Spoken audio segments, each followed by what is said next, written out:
ஆண்டவர் இயேசு கிறிஸ்துவில் என் பிரியமான சகோதர சகோதரிகளே, அன்பார்ந்த குழந்தைகளே, லூகாஸ் நற்செய்திக்கு அதில் அடங்கியுள்ள கருத்துக்களை வைத்து பல பெயர்கள் உண்டு. உதாரணமா அதை பெண்களின் நற்செய்தின்னு சொல்லுவாங்க. ஏன்னு கேட்டா நிறைய பெண்கள் அதிலே குறிப்பிடப்பட்டிருக்கிறார்கள்.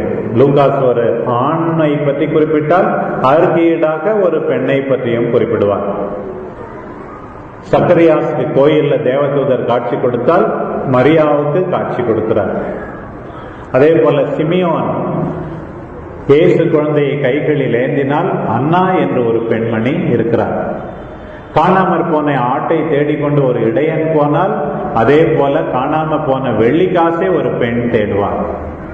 இப்படி லூகாஸ் நற்செய்தியில நிறைய பெண்கள், ஒரு ஆண் என்றால் ஒரு பெண், இப்படி பெண்களின் நற்செய்தி, காஸ்பல் ஆஃப் விமன் என்று சொல்வார்கள். அதே போல காஸ்பல் ஆஃப் ஜாய், மகிழ்ச்சியின் நற்செய்தி, அடிக்கடி அதுல மகிழ்ச்சியை பற்றி வரும். Gospel of the Holy Spirit, பரிசுத்த ஆவியின் நற்செய்தி. அதைவிட அதிகமாக ஏழைகளின் நற்செய்தி. மத்தேயு நற்செய்தியிலே வாசிக்கிறோம், எளிய மனத்தோர் பேறு பெற்றோர். லூகாஸ் சொல்லுகின்றார், ஆண்டவர் சொல்வதாக, ஏழைகளே நீங்கள் பேறு பெற்றோர் என்று. மற்றவர்களுக்கு உதவி செய்வது, பொருட்களை பகிர்ந்து கொள்வது ஏழைகளின் நற்செய்தி. அதோட மிக முக்கியமானது என்னவென்றால், லூகாஸ் நற்செய்தி காஸ்பல் ஆஃப் பிரேயர் என்று அழைக்கப்படுகிறது. எப்படி இயேசு பலமுறை ஜெபித்தார், எப்படி இயேசு ஜெபிக்க கற்றுக் கொடுத்தார் என்றெல்லாம் லூகாஸ் நற்செய்தியில அழகாக சொல்லப்பட்டிருக்கிறது. குறிப்பா மற்ற நற்செய்திகளிலே இல்லாத 3 கதைகள் நமக்கு லூகாஸ் நற்செய்தியில ஜெபத்தை பற்றி ஆண்டவர் எப்படி சொன்னார், எப்படி சொல்லி ஜெபிக்க சொன்னார் என்று. ஒரு 5-6 வாரங்களுக்கு முன் ஒரு கதை வந்தது. ஒருத்தவனுக்கு நள்ளிரவிலே ஒரு நண்பன் விருந்தாளியாக வருகிறான். வீட்டுல ஒண்ணும் இல்லை. உடனே அவன் என்ன செய்யறான், பக்கத்து வீட்டுல இருக்க அவனுடைய நண்பனை போய் கதவை தட்டி ஏதாவது கொடுன்னு. அவன் நான் ஏற்கனவே கதவெல்லாம் பூட்டியாச்சு, பிள்ளைங்கெல்லாம் தூங்குறாங்க, என்ன டிஸ்டர்ப் பண்ணாதன்னு சொல்லும் போது அவன் தொடர்ந்து தட்டி கொண்டே இருக்கிறான். அப்போது ஆண்டவர் சொன்னார், அவன் நண்பன் என்பதற்காக எழுந்து கொடுக்காவிட்டாலும் அந்த தொந்தரவு பொறுக்க மாட்டாமல் எல்லாற்றையும் கொடுப்பானே. நீங்கள் அப்படி விடாமுயற்சியோடு ஜெபித்தால் கடவுள் உங்களுக்கு கொடுக்காமல் இருப்பாரா என்று ஆண்டவர் ஒரு கதையை சொன்னார். போன வாரம் நாம் நற்செய்தி அறிவிப்பு ஞாயிறு மிஷன் சண்டே கொண்டாடினோம். அதனால இன்னொரு கதை விட்டு போய்விட்டது. அதுக்காக வேற வாசகம் வந்ததினால இன்னொரு கதை. ஒரு நகரிலே ஒரு விதவை இருந்தார். ரொம்ப அநியாயம் அவருக்கு இழைக்கப்பட்டது. அவர் போய் அங்க இருக்கிற ஜட்ஜி கிட்ட போய் எனக்கு உதவி செய்யுங்கன்னு கேட்கும் போது அவன் என்ன சொல்றான், நான் கடவுளுக்கும் அஞ்சுவதில்லை, மனிதரையும் மதிப்பதில்லை. கடவுளுக்கு நான் பயப்பட மாட்டேன், மனிதரையும் நான் மதிக்கிறது கிடையாது. ஆனா இந்த கைப்பெண் விடாம உயிரை எடுத்துக்கிட்டே இருக்கிறா. டெய்லி நடையா என் உயிரை எடுக்கிறாரே, அதனால அவருக்கு உதவி செய்வேன். உடனே ஆண்டவர் இயேசு சொல்றார், அந்த அநீதியற்ற நடுவனை பாருங்கள். தம்மில் நம்பிக்கை வைக்கிறவர்கள் அல்லும் பகலும் விடாமல் கத்திக்கொண்டே இருந்தால் கடவுள் நீதி செய்யாமல் இருப்பாரா? இப்படி நாம் விடாமுயற்சியோடு ஜெபிக்க வேண்டும் என்பதற்காக இயேசு சொன்ன இந்த 2 கதைகளை ஆண்டவர் சொன்னார். இன்றைய நற்செய்தியில லூகாஸ் சொன்னார், இன்றைய நற்செய்தியில நாம் ஜெபிக்கும் போது தாழ்ச்சியோடு ஜெபிக்க வேண்டும் என்று ஆண்டவர் இன்னொரு கதையை சொன்னதை லூகாஸ் அழகாக சொல்லி இருக்கிறார். பாருங்கள், ஒரு வீட்டுல ஒரு பையனுக்கு பொண்ணு பார்த்துட்டு இருந்தாங்க. எங்க பூசைக்கு எங்க இன்னைக்கு வழக்கமா நம்ம கோயிலுக்கு வருவீங்க, இன்னைக்கு சிவாஜி நகருக்கு போறீங்களே, என்ன விஷயம் அப்படின்னு கேட்டேன். உடனே அவங்க சொன்னாங்க, இல்ல சாமி, நாங்க பையனுக்கு பாக்குற பொண்ணு அந்த கோயிலுக்கு வருதான் இன்னைக்கு, அதனால அங்க போன பொண்ணையும் பார்த்த மாதிரி இருக்கும், கோயிலுக்கு போன மாதிரி இருக்கும், அப்படியே மார்க்கெட்டும் பக்கத்துல இருக்கு, எல்லாம் ஜாமான்லாம் வாங்கிட்டு வந்துடலாம். இது வழக்கமா நடக்கிறது தான். உங்க வீடுகள்லயே அனுபவிச்சது, எல்லா வேலையும் முடிஞ்சது. இல்ல கோயிலுக்கு போறது முக்கியமா பொண்ணு பார்க்கறது முக்கியமா அல்லது மார்க்கெட்டுக்கு போறது முக்கியமா, எது முக்கியம்னு நமக்கு தெரியல. அவங்களுக்கு மனசில் தான் இருக்கும். அவங்க சொல்றத பாருங்கள். அங்க போகலாம், பொண்ணு பார்க்கறதுக்கு வேற. தமிழ்ல சொல்லுவாங்க, ஏன் வாங்க தம்பிக்கு பொண்ணு பார்க்கணும் அப்படின்னு சொல்லும் போது அவன் சொன்னானா, இது போல கம்புக்கு அல்லது கேழ்வரகுக்கு களை வெட்ட போலாம், அங்க நிறைய பொண்ணுங்க களை எடுக்க வருவாங்க, பார்த்துக்கலாம். அதான் ஒரு கல்லுல 2 மாங்க, அந்த மாதிரி கம்புக்கு களை வெட்டின மாதிரியும் தம்பிக்கு பொண்ணு பார்த்த மாதிரியும் அப்படின்னு சொல்லி ஒரு பழமொழி சொல்லுவார்கள். ஆலயத்திற்கு எதற்காக வருகிறோம்? ஆண்டவர் நமக்கு இன்றைக்கு முதல் கேள்வியை கேட்க, ஆலயத்துக்கு எதுக்காக வருகிறோம்? 2 பேர் கோயிலுக்கு போனார்கள். ஒருவன் பரிசேயன், அவன் முன்ன போய் நிற்கிறான். சில பேர் சொல்றாங்க எல்லாரும் அவனை பார்க்கணும், கையை உயர்த்தி ஜெபிப்பதை என்பதற்காக. சில சமயத்துல கோயிலுக்கு வரும்போது சில பேருக்கு பெரிய கவலை என்னவென்றால், இந்த ஞாயிற்றுக்கிழமையை எந்த ஆடையை உடுத்தி கொண்டு போவது. ஆண்களை விட பெண்களுக்கு ஒரு பெரிய பிரச்சனை அதுதான். இந்த ஞாயிற்றுக்கிழமை போய் ஆண்டவருக்கு ஏற்புடையவரா வீடு திரும்பலாமான்றதெல்லாம் பெரிய கவலையே கிடையாது. எதை உடுத்தி கொண்டு போவது? 4 பேர் பார்க்க வேண்டாம். இந்த கோயிலுக்கு போனா பிசினஸ் கொஞ்சம் அதிகமாகும், நம்ம பிசினஸ் கொஞ்சம் அதிகமாகும், இங்க போனா நம்முடைய செல்வாக்கு அதிகமாகும், இப்படியெல்லாம் நினைக்கின்ற ஒரு சூழ்நிலை இருக்கிறது.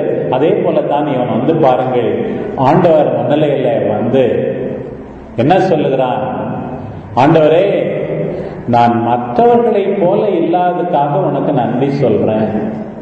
நன்றி சொல்வது ஒரு ஜெபம்தான். நீ மற்றவர்களோடு ஒப்பிட்டு மற்றவர்களை குறைவாக நினைத்து நீ ஜெபம் சொன்னால் என்ன பிரயோசனம்? கோயிலுக்கு வந்தால் என்ன பிரயோசனம்? வழிபட்டால் என்ன பிரயோசனம்? நன்றி கூறு, ஆண்டவரை என்னை இந்த அளவுக்கு ஆசீர்வதித்திருக்கிறேன். இந்த அளவுக்கு ஆசீர்வதிக்கப்படாத எத்தனையோ மக்கள் துன்பத்திலே இருக்கிறார்கள், பிரச்சனையிலே இருக்கிறார்கள், அவர்களையும் உமது பாதத்திலே ஒப்படைக்கிறேன் என்று ஜெயிப்பதற்கு பதிலாக, நான் விபச்சாரி இல்லை, நான் கொலைகாரன் இல்லை, நான் கெட்டவன் இல்லை என்பதற்காக ஆண்டவரே உமக்கு நன்றி செலுத்துகிறேன் என்று ஜெபிக்கிறானே பாருங்கள். ஆண்டவர் இதை சொல்லும் போதே எதற்காக சொன்னார் என்று லூக்கா சொல்லும் போது, தன்னை நேர்மையாளர் என்று நினைத்து மற்றவர்களை மட்டம் தட்டுகின்ற, மற்றவர்களை குறைவாக மதிப்பிடுகின்ற அவர்களுக்காக இந்த உண்மையை சொன்னார் என்று சொல்லுகிறார் பாருங்கள். நீ நேர்மையாளன் என்று நினைத்து கொண்டு மற்றவர்களை பற்றி நீ இகழ்ந்தால் என்ன பிரயோசனம்? தொடர்ந்து அவன் சொல்லுகிறான், ஆண்டவரே, நான் மற்றவங்க மாதிரிலாம் கிடையாது, வாரத்துக்கு 2 நாளைக்கு நோன்பு இருக்கிறேன், உபவாசம் இருக்கிறேன். மற்றவங்க 1 நாள் இருக்கிறாங்க, சில பேர் இருக்கிறதே இல்லை. என்ன பார்த்தீங்களா, காலரை தூக்கி விட்டுக்கிறாங்கன்னு சொல்றாங்க இல்லையா?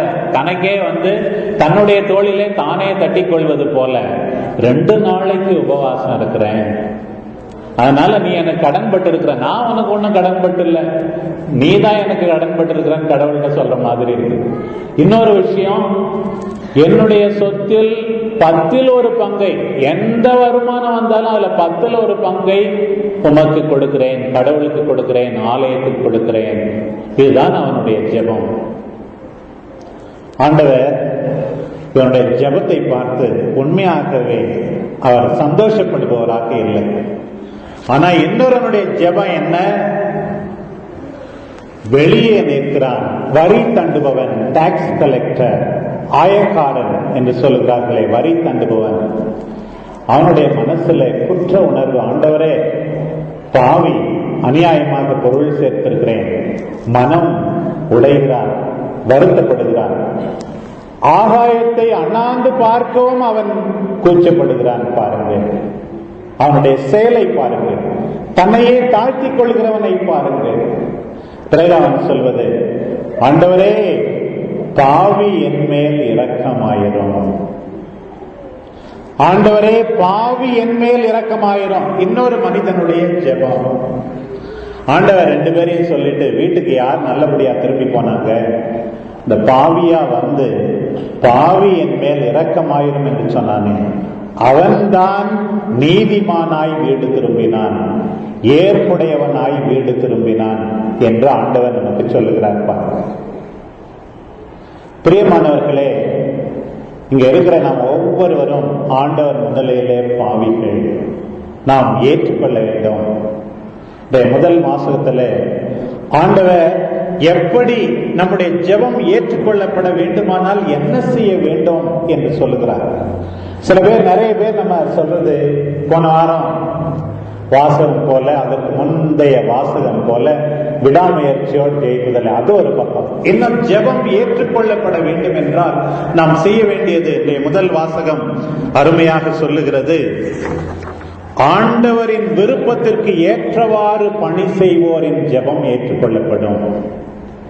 If you want your prayer to be heard, serve the Lord and His people.